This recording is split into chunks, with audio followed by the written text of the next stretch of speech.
Hello everyone, Exhibition Cadet Sabir Shah here. I was enrolled as an aviation cadet in Pakistan Air Force in 1993, December 29th, and I left the Air Force in 1996 due to my personal reasons. And I've flown three aircrafts: an Fi-17 Mashak, JL-8, Karakram 8, and T-37, the Tweety Bird. So I have around 150 plus hours of experience. Now that was 30 years ago. And during the part of training, we have learned a lot of emergencies to tackle with, because we are always prepared for the emergencies that could have happened during an actual, active war zone. So we have to save ourselves first. So that's why we mostly deal with the emergencies on the airplanes. And I remember my pre-solo, which is, by the way, in Pakistan Air Force is 13 hours of solo. You have to go solo, not supervised, full-fledged solo after flying 13 hours. That's it. If you can't do it, you're suspended from flying and you go for the ground branches. So those were the only times in my total career when I landed normally, because we applied three approaches. Mostly we learned 3 plus 1, 4. I'll tell you the fourth one by plus 1. The first one is the short approach from base leg, and in which you just turn into the runway and land.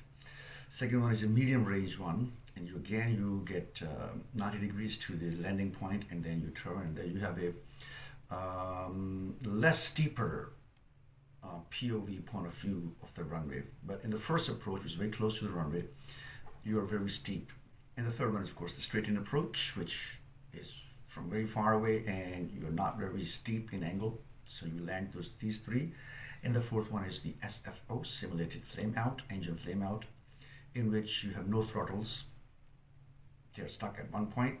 The instructors gives you the actual glide of the aircraft with flaps down and power back to 20%, and which gives you the average glide ratio of the airplane, and then you just use your control column to maintain the speed, to maintain the direction, to maintain the height, and that's how you glide down.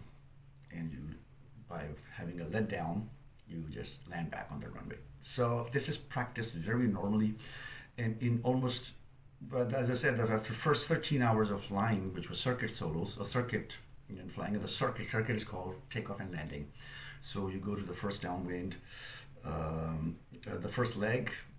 After takeoff, you turn right, that's the first leg. Then you go into the downwind, which is parallel to the runway. Then you turn into the base leg, apply your base leg checks, and come to the finals and land. So that's called a circuit. Apart from that, for any new aircraft, when we are converted to the new aircraft, these are the only hours when we can land normally. Otherwise, it has to be an emergency brake failure, sometimes the hydraulic system failure, electrical system failure, engine failure, partial engine loss. So we always deal with emergencies. So these 150 hours, you would take out 39 hours of, and even then during the circuit procedures, we also deal with the landings as well, with the emergency landings as well. So yeah, the airplane from Azerbaijan crashed on Christmas Day. A huge loss to aviation world again, and my heart goes out for the families who lost their beloved ones. And pilots did a great job not to get this plane landed on the populated area, and they tried their level best. But what I think is they were not trained for this situation. Any Air Force pilot probably would have landed it 99 out of 100 times. I will tell you the differences why. So the topic is how the pilots should have reacted, and of course the Civil Aviation Authority is going to introduce these courses into their pilot training courses. So what happened on the plane? It is accused that the Russian defense system, again, it's just accusation, unless we have the proper proof, that one, but we do have 60 to 70%, this plane was damaged from outside somehow. It wasn't an inside implosion, it was an explosion. So normally the defense rocket systems, they explode on top of the aircraft, and they threw out these shrapnels that would hit because they don't have to go, accurately.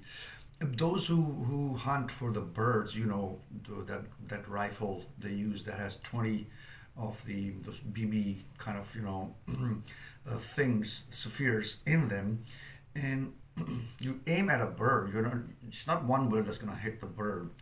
So when that bullet is fired, it it explodes and releases those 20, 30 shrapnels, and one of them hits the bird. So that's exactly what this defense, because they're dealing with the drones, Ukrainian drones. So the drones are small, so they don't need a big rocket to hit them. They just need the shrapnels to hit that drone, and that's what happened to this one. I don't know why they did to a innocent passenger plane, which is, once the investigation will be complete, they'll be taken there. So this rocket system exploded on top or under or on the sides. I assume it was on the sides because one of the left wings from the cockpit live view, one of the left wing was damaged. So probably could be anywhere. It's just not say where it was, but it was definitely not the plane. It was around the airplane somewhere in the vicinity where all these shrapnels were released and they hit the plane and started making damages. So the plane suffered for about 74 minutes, and it was at about the height. It didn't went to its cruise height. Cruising height is where the plane would go into straight level at one certain height until it starts for the landing. So the glide speed, if the engines are cut off, pilots should have known, and the rate of descent, should have been known to the pilots. The visibility was perfectly well. We fly, the fighter pilots, we fly with the horizons, reference of the horizon. Horizon is an imaginary line that connects the sky to the earth far away. So our point of references are based on that imaginary line. So we fly according to that one. So, for example, my canopies, let's say, the handle, we normally go with the handles in the middle of the canopy. So once the canopy is down, so we see that handle center is touching the horizon, that would be straight and level.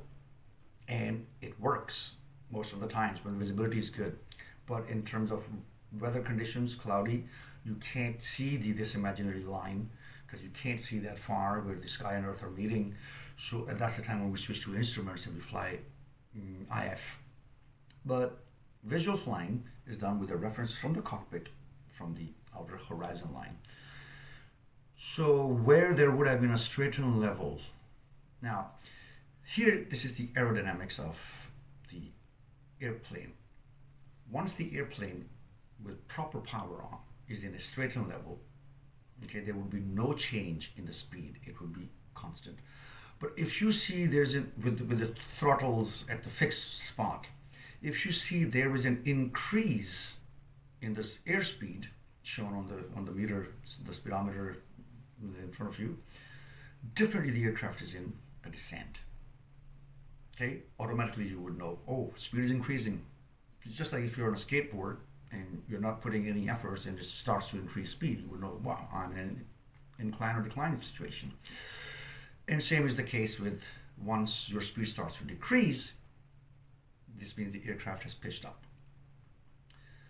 So what to do?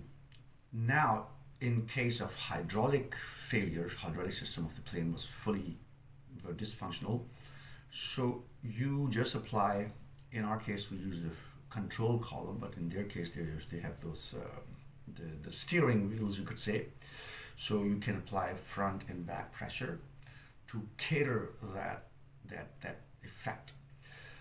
So this plane, I've counted on the FDR24 data site, went up and down 100 times. Meaning the speed was increasing and the pilot, holy cow, my speed is increasing. He abruptly applied the back pressure to get the plane up. And when he did that, his speed started to decrease suddenly, and maybe he has ding, ding, ding, ding, ding, ding, ding, the stall warnings, and then again he put the aircraft in a down position. So this oscillation of up and down occurred 100 times.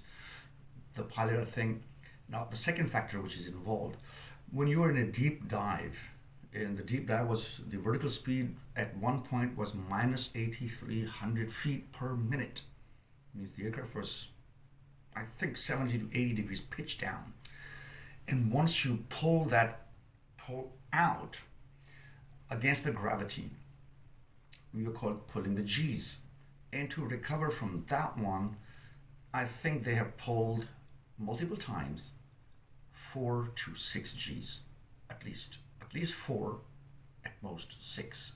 And if you pull more G's than 6 without a G suit, so once you're going against the gravity, what happens? That your blood, because it's liquid, it stays there. Your body is solid, right? So your body is going up with the airplane, but your blood tends to stay at a little lower point than your body. So what happens? Your brain has a lack of blood circulation, and that's spontaneous, and you pass out. We call it a G-lock. So probably after doing that for 50 times, 100 times altogether, that means there were 50 pitch up movements and 50 pitch down movements. So once you're going pitch down movements, that's negative G's, because now you're going into the gravity and you're getting your controls towards the front side. So then the opposite thing happens. Then all your blood wants to stay there, but your body is getting lowered. So now all the blood is in your brain, and what happens once you exceed -3 of the negative G's, your head explodes. That's very graphic to say, but I mean, yes, that's this, because the whole blood of this 12 to 18 liters of blood in your body, 6 to 12 liters, I think. Correct me if I'm wrong, but that amount of blood, your body went down, but the blood stayed there, so it goes into your brain, and then of course there's too much pressure, so bleeding occurs from ENT, from your throat, from your nose, from your ears.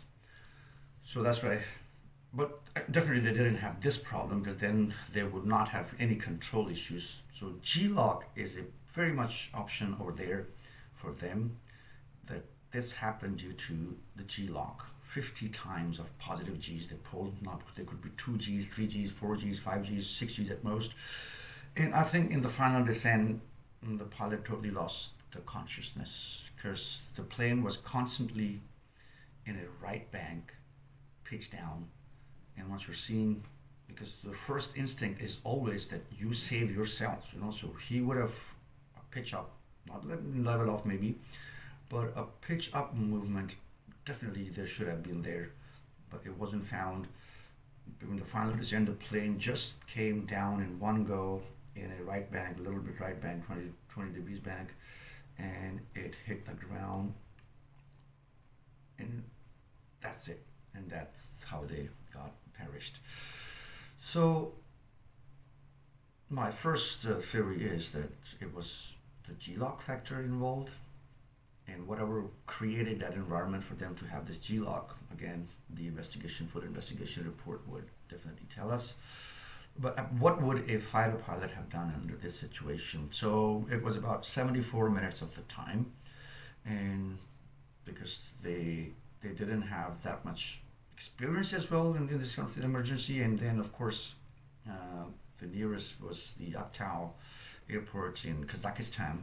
So because Russians refused for them to land in any of their landing strips available in that area, which is a pity again. Why would they refuse? But anyhow, they started going towards the nearest airport. So 74 minutes is enough time for you to get yourself orientated and prepare for the landing. But I think that these shrapnels, they were causing step by step. I mean, For example, they've made, like, the first shrapnel had made an impact, and it has entered the aircraft's body already in the fuselage or in the wings, and then once it got in, okay, there was an impact, right? So the aircraft started to vibrate. I'm not talking about in one certain specific case. Okay, there were hundreds of these shrapnels getting into it. So with the vibration, with the pressure difference, what happens that if this shrapnel is removed, because of vibration and a lot of stuff, turbulence and stuff like this, if it's removed, now there's a hole in it, right? And that hole gets the air, all the air. In that case, the inside temperature, the inside pressure would be normal, and outside pressure would be lower than the inside pressure. So what happens when there's a hole is created? The inside pressure of the cockpit and the fuselage with the passengers, it starts to go out through that small hole. So once it starts to go out, it's decompressed. So the cockpit pressure is lower, and that's why those oxygen masks, they dropped down and the passengers were taken to the oxygen masks. So it was happening one by one, spontaneously. So that's why every time there's a pressure difference, the aircraft tends to go down or up or left or right. But again, an Air Force pilot is actually built to deal with these kind of emergencies. So all they would have done, because there were no flaps available, gears were already down, so they were below the landing speed or around that landing gear lowering speed. So they should have just maintained with smaller inputs, not abrupt inputs, but they would panic, I'm sure. And every time, a hole is made and then the aircraft goes down, and then they apply the upset pressure, and then it goes into minus 8,300 feet per minute. And then they lower this, it's instinct, so they lower it down, and then now it's plus 8,300 feet per minute. So that's oscillation. This is a oscillation effect, and that happens, and it's very difficult to get, but 74 minutes were not enough. Smaller inputs. You just let the aircraft stable down for about 2 or 3 seconds and see its behavior. And then apply a little bit of more pressure, like 1 degree pitch down, 2 degree pitch down, 1 degree pitch up. That's how we used to do it. And normally we fly from, like, emergencies are dealt under below 10,000 feet, so 10,000 feet to the touchdown. And that's the whole point. The whole time we have about 15 to 20 minutes with the normal fighters descend glide ratio. So the motion was too abrupt, and this has caused this thing, which eventually came up with this G-lock thingy as well. Now the pilots, they experienced, I think, more damage than the passengers at the back, because that's bigger fuselage, and it has more layers to be covered. So no symptom. People were wearing oxygen masks, but if you're getting a G-lock, the oxygen has nothing to do with it. You will get a G-lock because that's pressure on your body. So I assume the passengers didn't feel much of this G's, but the pilots, they did. So one of them was unconscious, and that's how the plane went in. So in the end, always use smaller inputs to get out of this kind of situation. Because of the final turn, I think they couldn't get out of that situation, and because there was no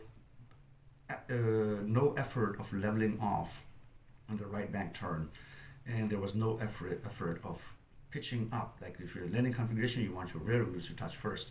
There was no effort of that one, because they, I think, totally lost the control. So anyhow, my condolences to all of them, and that was my 2 cents on this video.